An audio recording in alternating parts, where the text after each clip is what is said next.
fashion, not like peach. Want to see? Okay. Okay. You were just starting to say that the strike in Belmont in 1934, and this was after our discussion about the media flocking to look at this area. He might just ask him also if he remembers there being reporters around. Do you remember the media flocking to Belmont and to Gastonia and making all these pictures in the newsreel and all of that? Not really. I probably was aware of it at the time, but I don't have a clear memory of it now.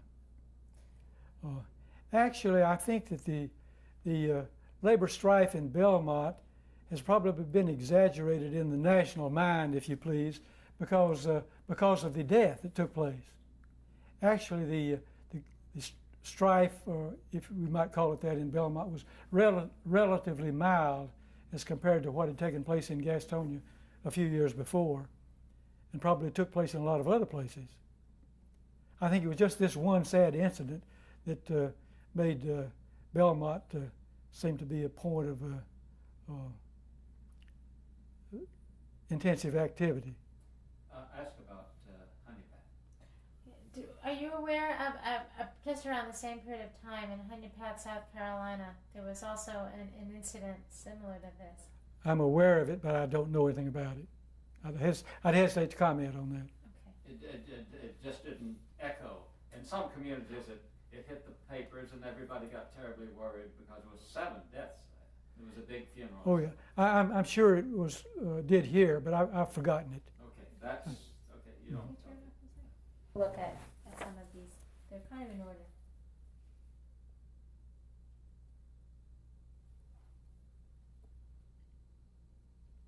This looks like Hatch Hosiery. Yeah, it is. The other full-fashioned hosiery mill in town. That was an intensive target of unionization. But this is not the plant at which the death took place.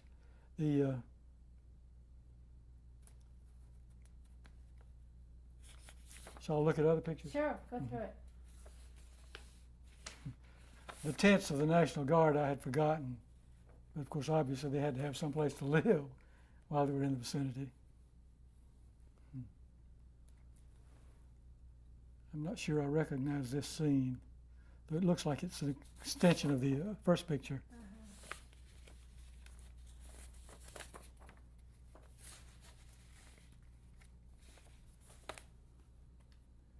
Oh.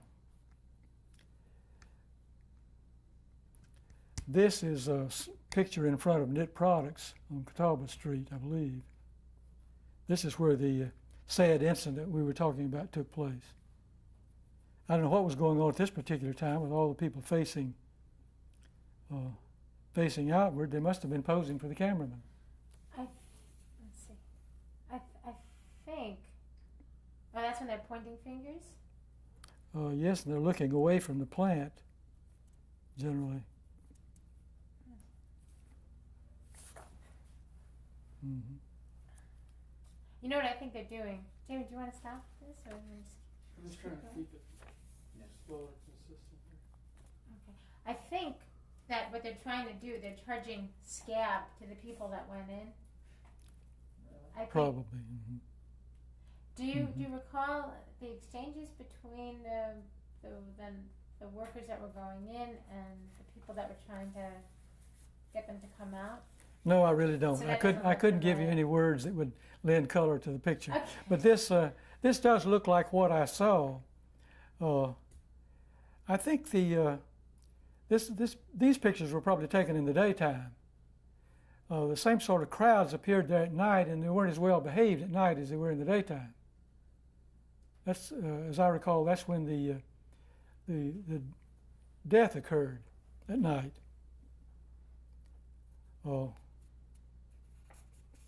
I didn't. Well, I saw some of this too, but I actually went to work during this period. I mean, during the day, I was at work. Mm-hmm.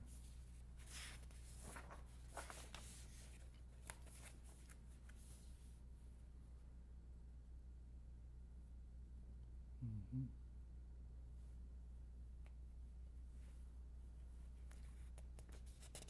are you looking at? I'm looking at the one of someone who's apparently pointing to blood on the street. That's in the home of the Lay family. Oh, that's in the home. And that's where the Riley man Was carried after was the carried. stabbing. Might turn it over. There's names on there. I didn't remember that he was carried to that home. I may have known it at the time, but I didn't. I don't remember it now. And I think there's the coroner is there. And a local lawyer. The coroner would have been from Gastonia, most likely. That might be who this is. I think he's the guy in the white suit. Well, this says Acme. I don't know.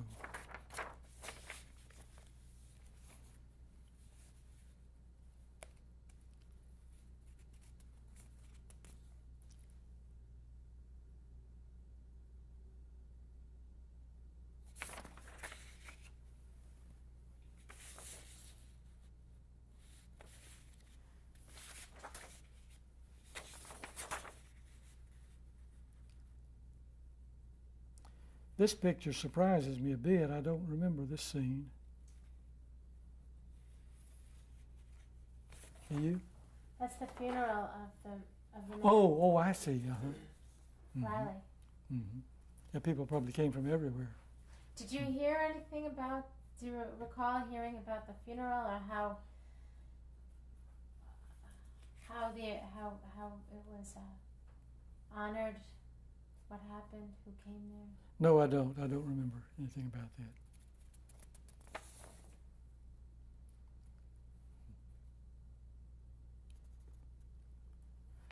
That incident seems unbelievable today. You have to understand the customs and climate of that time to realize how it could have happened. You also have to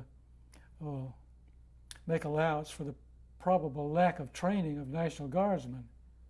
They were asked to do this chore, but they really weren't prepared for it. So no one knows what really, or at least I don't know what took place between this man and the National Guardsmen, whether he was just trying to push the crowd back or whether they taunted each other or what had happened. Nobody knows. But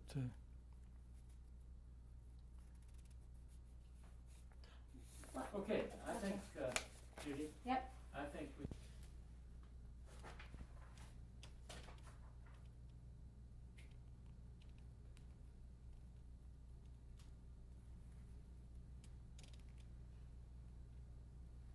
all right, Let's but record it and then see. well, Talk to Judy. Okay, that's it? I think I mentioned earlier that that much of management in Belmont's textiles mills was a responsibility carried out by local people or people who had grown up and lived here. The one exception to this in the early days was the full-fashion hosiery mills.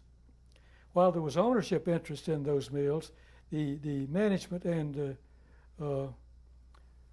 top-level supervision was brought in from the outside to operate them for the first several years of their being in business. And that was true at the time of the 1934 strike in Knit Products Corporation. The manager of the plant and the superintendent of the plant were not local people. I'm not saying this had any bearing on their judgment or the decisions they made, but it did perhaps keep them from being equated with the management in other plants. Does that mean anything? Yes, it does. Yes, sure. Absolutely. Okay, now, let's just try all right, about the codes. I don't think it was surprising that the management of the plant wanted to resist the reemployment of the strike leaders, because that was the way people thought in those days. And the code itself was new. This was a wholly new concept, at least to people in this area. So I don't think it's surprising that it was necessary for the workers to get an order for their reinstatement. It was the first time it had happened. in the experience of a Belmont mill or the Belmont workers. Good. Okay, To now, read, maybe I should read okay, them. why don't you do that then? Okay. They're only hard to read because they're Xerox and it's script. It's not typed. And what? Just show him what it looks like. Those are letters from the National Archive. Of this action that was going on at that time. At least I don't recall it if I do. In fact, if I knew any of these workers personally, well, I knew one or two of them. I know I recognize some names, but I wasn't. At least I don't recall that they were out of work for a time or got their jobs back. That's just something I don't remember about because I was not involved in that company. These are letters. So Who's head of the NRA? head of the NRA. Yes, I remember the name quite well. Mm-hmm.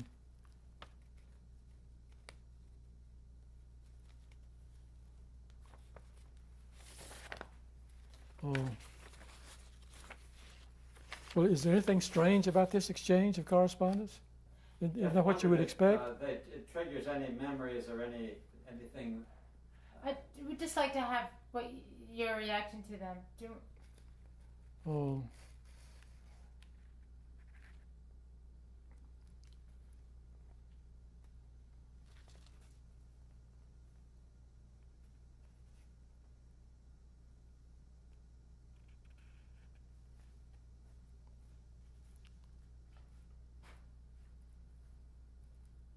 Has to do with discrimination toward black people.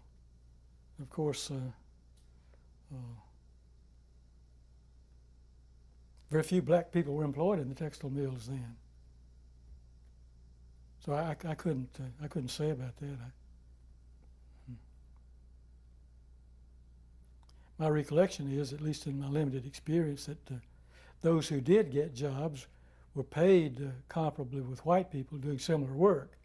They just weren't given the opportunity to do skilled work inside the plants. There wasn't uncommon for a black person to become a skilled mechanic and improve his pay status. For some odd reason, that wasn't equated with a black person's enjoying a white person's job. Strange, but there were peculiar ways of thinking about race relations in those days. Well,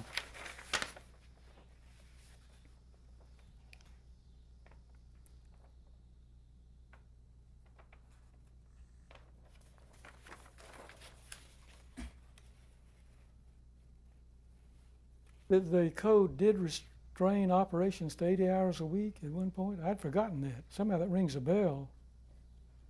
But that's probably what was declared unconstitutional, isn't it? One of those things. Mm-hmm.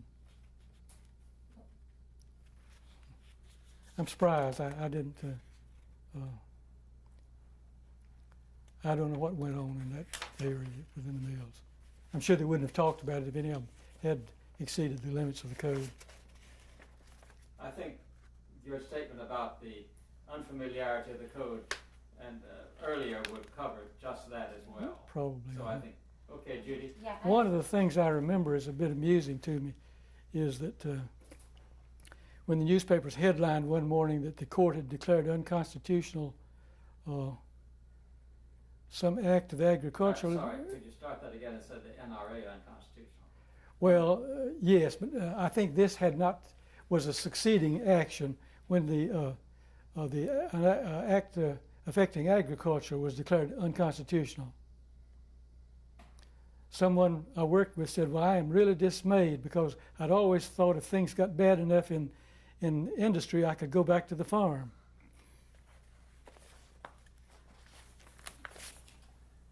Okay, then Judy, you have a final question. Two, actually. Yesterday, and they're related, you were talking to me about history and the way that history has generally been reported in regards to workers and the importance of it. And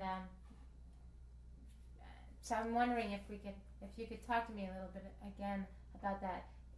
It came up when you told me to go talk to Dr. Judson at the Abbey College, and then you said that you found a problem, that not enough of the...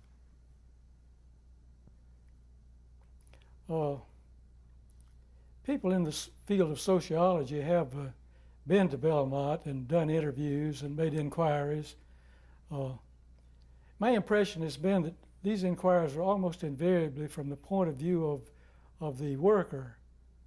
And that's understandable because that represents the mass of humanity, and that's where our interest should be.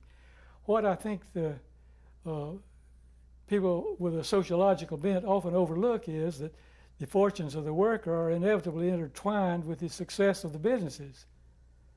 And they seem to disregard the problems that were confronted by by industry, and felt that the problems of the workers could be dealt with without consideration of the problems that the industry itself faced. Good. Okay. Now, yesterday... That has a 1990s rating. Yesterday you were talking about, in light of that, you said a lot of people are very critical of paternalism. Mm-hmm. And you used the word paternalism. Yes. And I'm wondering if, I'm going to throw that word out to you, and could you talk about what that means, certainly in this area, paternalism? Perhaps paternalism has an unpleasant connotation to most people. However, it represented a lot of things that were good in the eyes of people in the early part of this century. It represented a relationship between workers and mill owners that was mutually beneficial. Probably it came to be overdone and advantage taken of this relationship as time went on, but still it was a human relationship too. So it was more than just a business relationship. I think that people who lived in mill villages oftentimes felt close to each other, and I know that most of the time they felt close to their immediate supervisors, and oftentimes to the manager of the plant, who was perhaps an officer of the corporation. This has something to do with what we've come to think of as paternalism, and some places it thrived and was very successful. Kannapolis, in more recent years, McAdenville. It's been considered a great thing. Most of the younger men I know, younger generations of the founders of Belmont Mills, I think hold another view. While they're interested in their workers, they prefer to think of them as being independent people, and they want to avoid any suggestion of making them dependent upon management. I think there is a change in view that's come along as the generations came and went. Great. What do you think about what's going on in Kannapolis right now in light of that? Yesterday you talked about, because a lot of the mills aren't so family run anymore, and they're becoming big and conglomerates, and that they're more vulnerable in a sense to unionization. That was the term you used. I really don't know much about the circumstances of this conflict in Kannapolis at this time, but one thing that does impress me is the fact that you have a situation here that's somewhat different than at least some of the conflict that I saw, and that is that you've got a huge corporation involved in working out some sort of a problem with its workers. And I think that puts it on a different level than when you had attempted to unionize small plants where the management and the workers were personally acquainted with each other. Great. Okay. One more thing, George. The thing that impressed me so much yesterday and today as well was that most of the time, when a lot of people are writing histories, they make one side is good and one side is evil, you know. And more often than not, the workers, because they were of a poorer class, because they had less, they were the good guys, right? And the owners, because they were working the workers, maybe were the bad guys. And what you're enabling us to see is that there was much more complex relationship going on, and it can't be looked at like that. It's just too simplistic. And you used the word yesterday, ambivalence, towards that whole situation in 34, which I thought really summed up in some ways the complexity of these relationships, and that you can't look at things as good or bad or one group like that. could you talk about where you were in that and personalize it for me?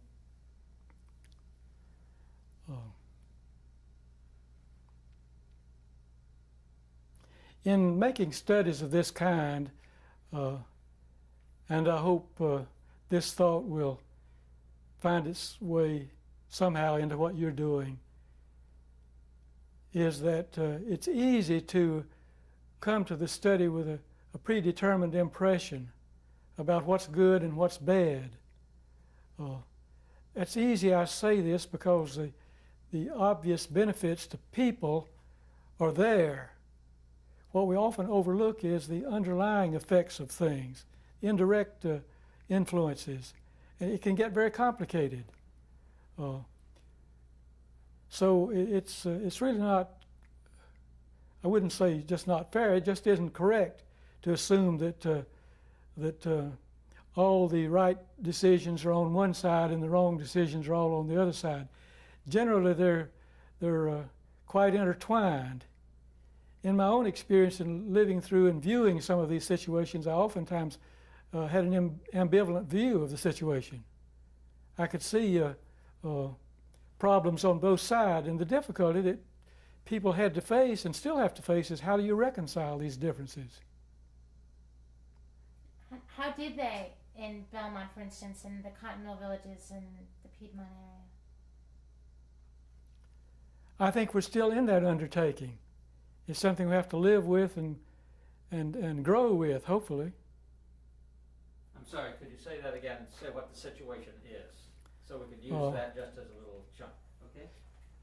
Well, we're talking about how to deal with the complexity of labor disputes, if you please, or personnel relations generally.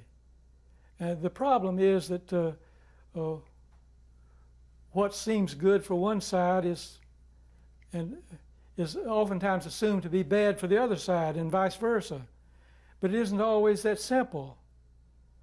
And how we reconcile the differences and disentangle the complexities is something that takes a lot of experience and a lot of patience to work with. I think. Okay. Thank you. Okay, now if everybody can just be absolutely quiet for a minute, half a minute, we'll just get what we call room tone here. Okay. This is room tone for the previous interview.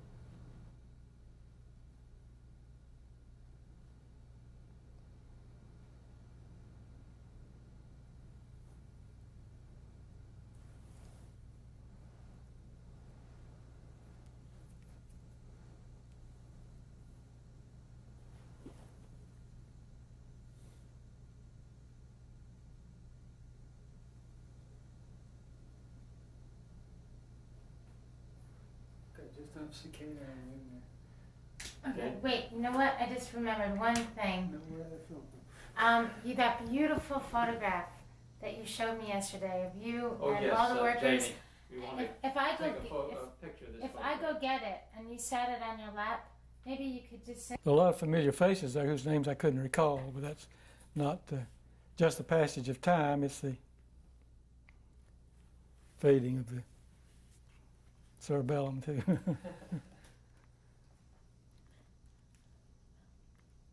So whereabouts are you in the picture?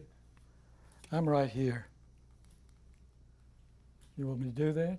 Yes, I want to go. We're rolling right now. All right, sir. Just tell about the picture. This is a picture, a group picture of the people I worked with during the first 2 years of my employment. This picture was made in December of 1933. Many of these people are no longer living. Most of them are no longer living. But they're all faces that I well remember, and people I liked and enjoyed working with. I was one of the younger individuals there on the front row. Now, Jamie? Yeah. Just go in and We started get us, on that. Okay, but let's go in for a close on his as he points out the, We did that, when he pointed before, we were rolling. well, but I think we better get it again. Just the close, start on the close and have him point.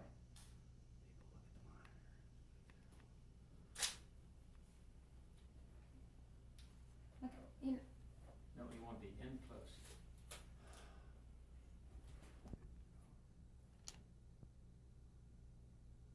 I want a picture of no more than about 3 people there. Civic. Could you point yourself out again? Could you point yourself out, please? Oh, yes, uh-huh. Okay, now let's see how close we can get. I did a pan of the whole front row. No. That's what I want. Now just hold it so we can cut. Many of these people continued to work for the company as long as they lived, as I have. And you just retired just a little while ago, didn't you? 2 years ago.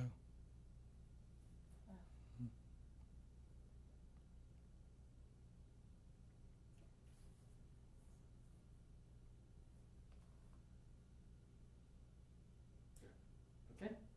Fine. You know, Can I plagiarize? Can I plagiarize? That was excellent. Especially that, like you black. Shit. I know, that was great. We had to get some copies. Excuse me. All right, so set that Let's up make some for- copies for everyone. Yeah. I think This is what I do, is just wander around like I don't know where I'm going. What am I supposed to do? Okay, Laura. This is, I can't do this, I'm sorry. What do you really want me to do? You know, Linda's much better at this because she just knows what to do so much more. You remember when they came and did that other documentary? Yeah. And they had all the documentary lights deal. set up in her space? She Yeah. didn't wander around like this. but- Yeah.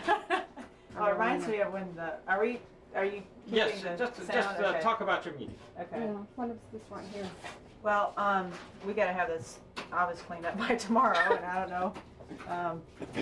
We had Brando and Winifred were gonna come in this afternoon, but Linda had already set up for Regina to come in at 4 o'clock, and after she had asked me to do she that. is? Should I have to call them and tell Well, I don't know, cause see, I told her that. I said, well, Linda, you asked me to take care of that, so I did. She was like, oh, I'm sorry.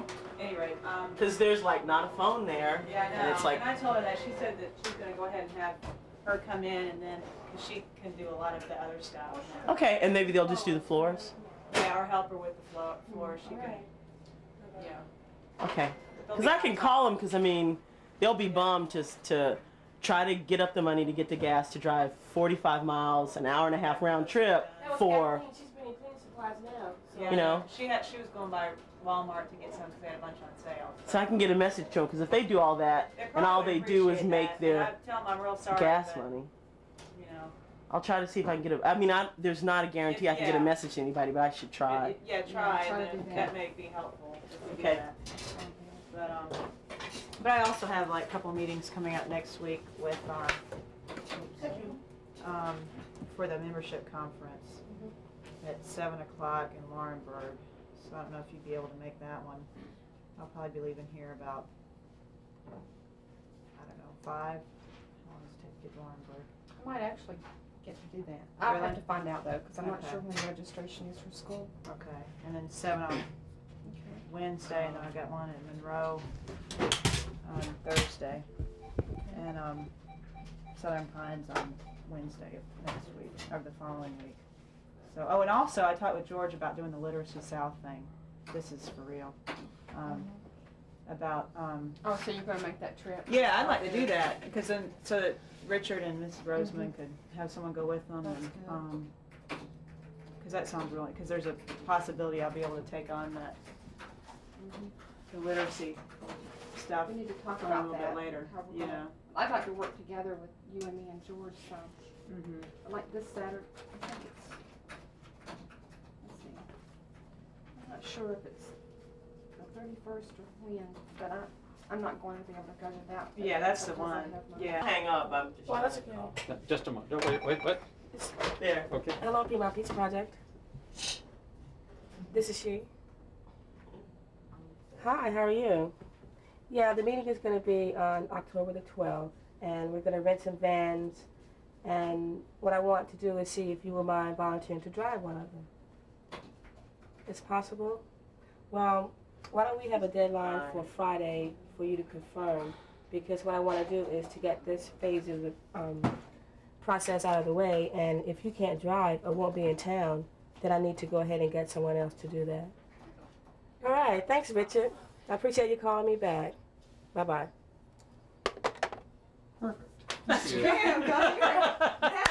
We cut from, somebody says Piedmont Peace Project, cut to somebody Piedmont Peace Project. Oh, okay. Okay, Okay. just wait a minute. Well, just, no, Okay. keep it working until. Hello, Piedmont Peace Project. Uh-huh. No, she's not in right now. She'll be back tomorrow morning.